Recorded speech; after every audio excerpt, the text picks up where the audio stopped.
Well, hello, guys, and welcome back to the next episode of this series organized by Sample Assignment. This is Alene, and if you've heard the first episode and you've come back to the second one, you're a legend. Thank you so much for being with me on this journey of mine. And I just really hope that whatever I tell you, you listen to it carefully and just take notes from that. Just make good decisions from whatever I tell you. I just really hope that you guys are on the right path and that you're optimistic, that you're positive, and I wish you all the best for everything that is to come. Now, our latest life update for now would be that previously I think I told you guys that I didn't find a place to live in Melbourne. However, I have found one now, and I just hope that this new home of mine would be really good. And like I said, as I said in the previous episode, I would not be a part, physically of my week zero orientation program at my university. But I just really hope to make it there when my classes start in the first week. And that's how things work. I believe I've told you guys. Now, what generally happens in the Australian education system is that things are done week by week. And I believe the culture there is also, based on a week by week process. Everything they tell you is, based on per week. So your rent per week or your classes are designed in such a manner that, this is week one of your course and this is week two of your course, something like that. So things are like that, they're based on a week. And the country where I come from, it's generally a month-based process. So I think what I'm trying to tell you guys, it's clear to you, right? Things are based per week.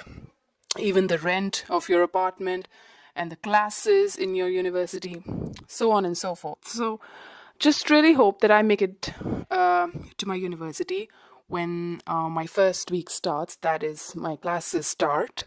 And I have to enroll before that. Now, this is the thing that I've found my place, and I just hope that it's all right. So that's it for now. And let me just tell you guys that if you think that you don't want to miss out on your orientation program, I really think that your university must have organized something for you, for those who would be missing out on week zero or the orientation program. So for that, it's really advisable.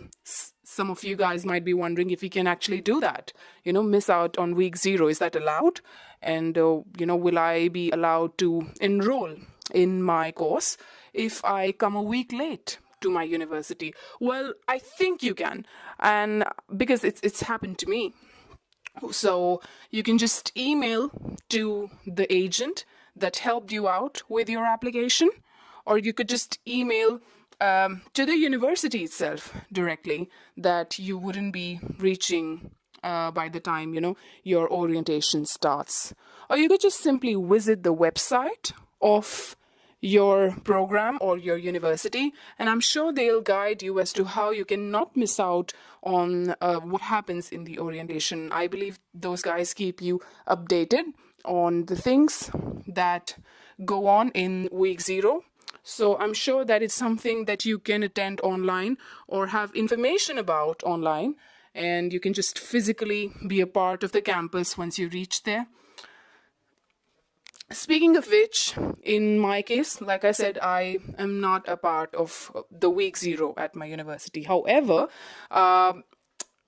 this was so because I did apply to my university and I did inform them because of genuine reasons relating to the pandemic and border-related issues. I did inform them that, if they could just allow me to enroll late. So I inquired about this directly from the admissions department, and the representative reverted me, and she informed me that, I've been granted a late enrollment permission, which makes me eligible to miss out on week zero. So it's very important that you inquire about this in advance if you're allowed to enroll late. I think it should be possible because it's essential for you to attend week one more than you should attend the orientation. So it's very important that you reach out to the admissions office or the representative of your country for that particular university you're applying to, or the agent that helped you process your application. So you could just email directly to the admissions office. You could just visit the website of your university to inquire more about late enrollment, or inquire about not being a part of your week zero or your orientation program. I really hope that those guys will help you out there. Generally, there is a chat support on the websites of universities. You could just text there and know about this from there as well. I'm sure all of these people that I just listed out, the admissions office, the representative of that particular university in your country, or your agent who helped you apply, all of them surely would help you out to know more about the late enrollment part, and if you're able to attend your orientation from your home country, like in an online manner, or just so you're updated about how things are going about. So that's pretty much it about how things will go on in week zero. I'm pretty sure that I will be giving you guys an update on how I will be enrolling in my units for my trimester 1 and what is going on in orientation. We just have to figure things out, a lot of it, and I'm sure that I can give you guys an update on how week zero goes for me. For now, I've got some information that in my case, like I said, I've been granted a late enrollment, and I will be attending my orientation online. So what I did is that I visited, I received an email from the admissions office that it would be all right for me to, be at my university for enrollment by the first week. That is week 1. And then I visited the website, and just so to find out if there's any way I can know about week 0, and I did. The university is supportive and just tweaked around a little on the website, and because I had a student ID, for I'm already enrolled at my university, I had the student ID with me. I was able to go on a link on the website that was essentially related to activation of my student account. And I was able to do that. I was able to activate my student account, and now I'm even able to see my student account at this point. But I'm yet to explore, and I'm afraid to explore because I don't want to do any mistake and enroll in some kind of online program, essentially because my course is an offshore course. So that basically means that I will be attending my classes offline, and I will be visiting the campus. So a lot of remains to be explored, like I said, and I'll keep you guys posted on this. So that's one thing about the orientation. Still have to figure out a lot of things. That's pretty much it about week 0. So now let's talk about something else, guys. So guys, we are now going to talk about something useful today, especially for the ones who are yet to start out on their application. And this is quite a bit information for them, and this episode too is really important for them as well, besides the ones who are already enrolled and looking forward to their orientation program. So let's go a little backwards now and talk about things from the beginning. Now, in the previous episode, I believe I told you guys about why I chose Australia as my study destination and why I've chosen this particular country for my further studies. Now, like I already told you, it's a country where English is the first language.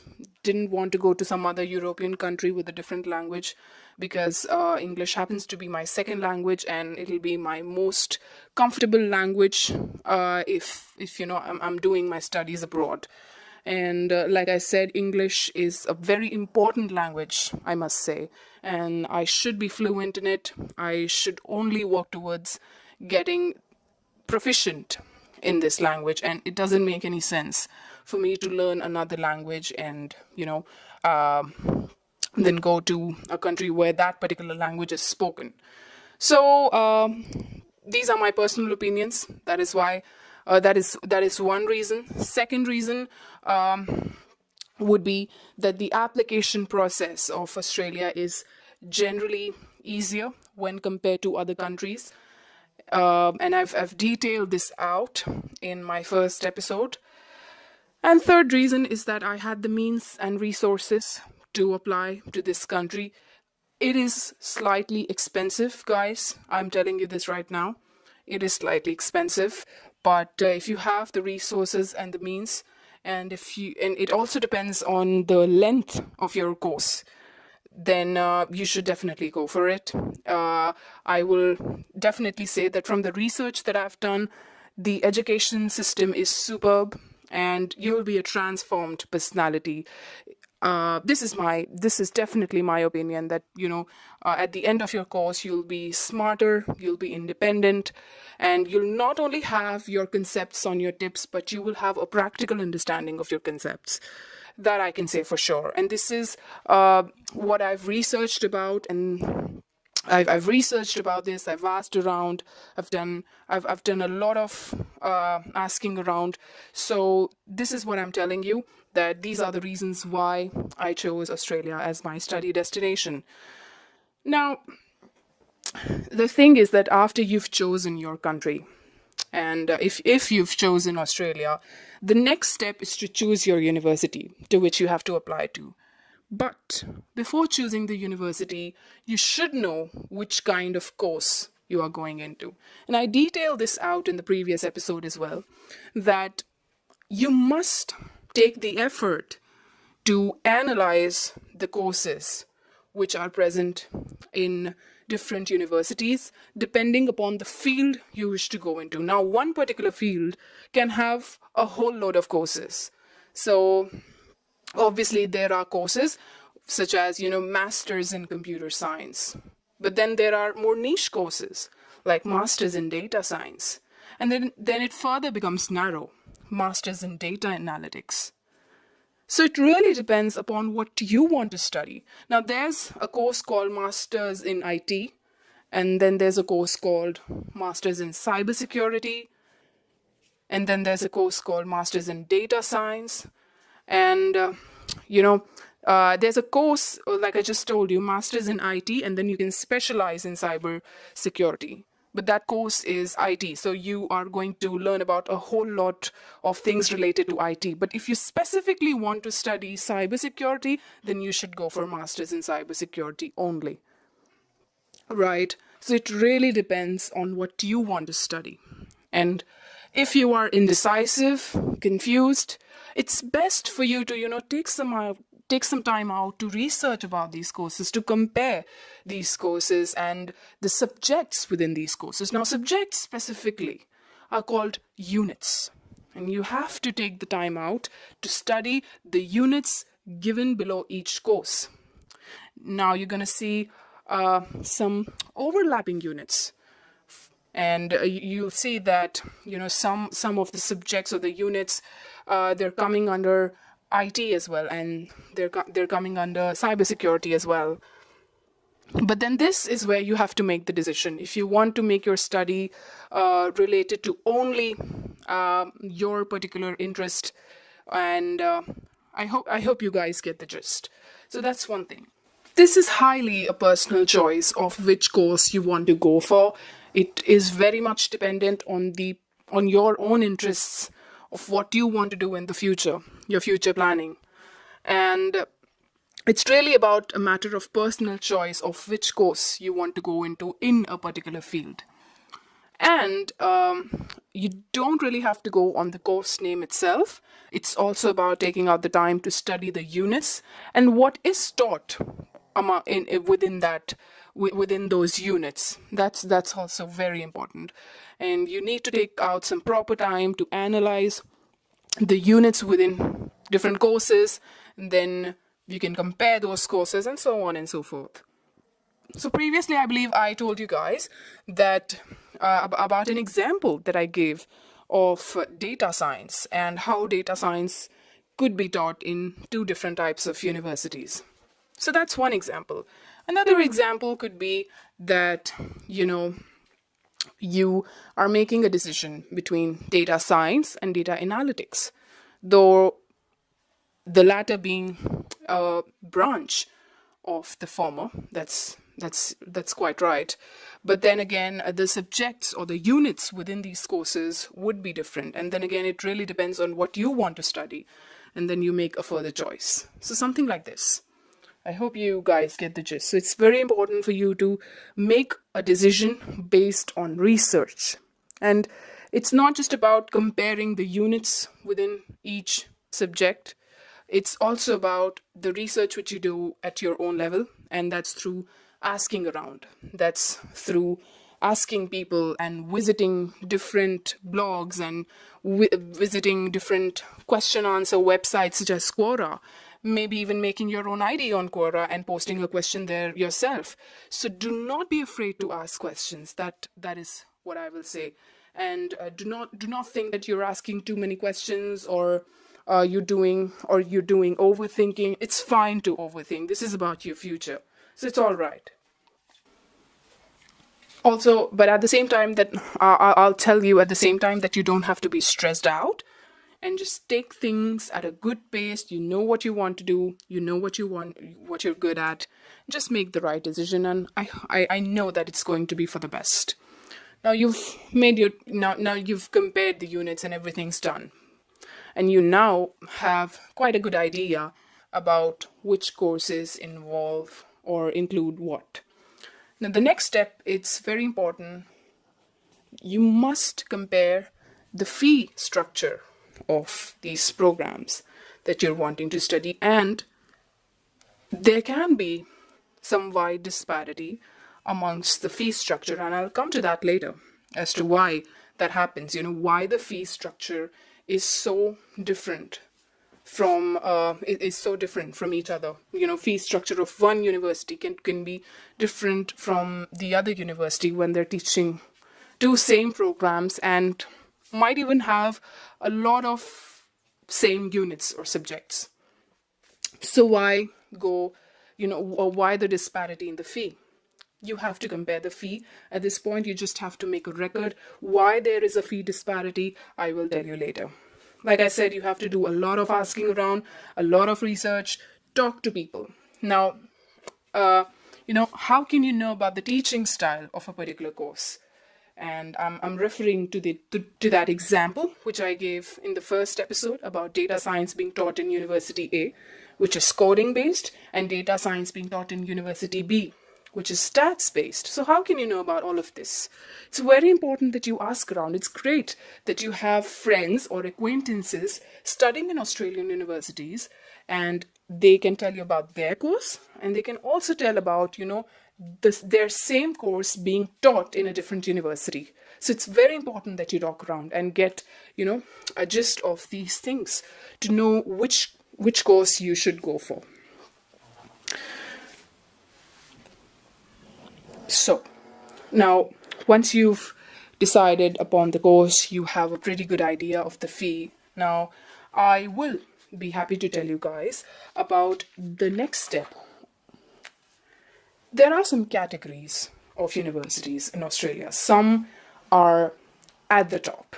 And if you visit the Google and look for the rankings of these universities, and if you look for their world rankings, they're absolutely in the top 50. For example, Australian National University, that's called ANU. And there's University of Melbourne. And there's University of Sydney. These are cream universities.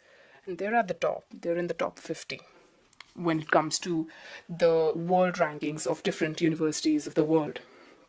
And the fee structure of these universities is quite high. And you will find approximately a difference of, I'd say, even 10,000 to 15,000 AUD when it comes to their fee structure.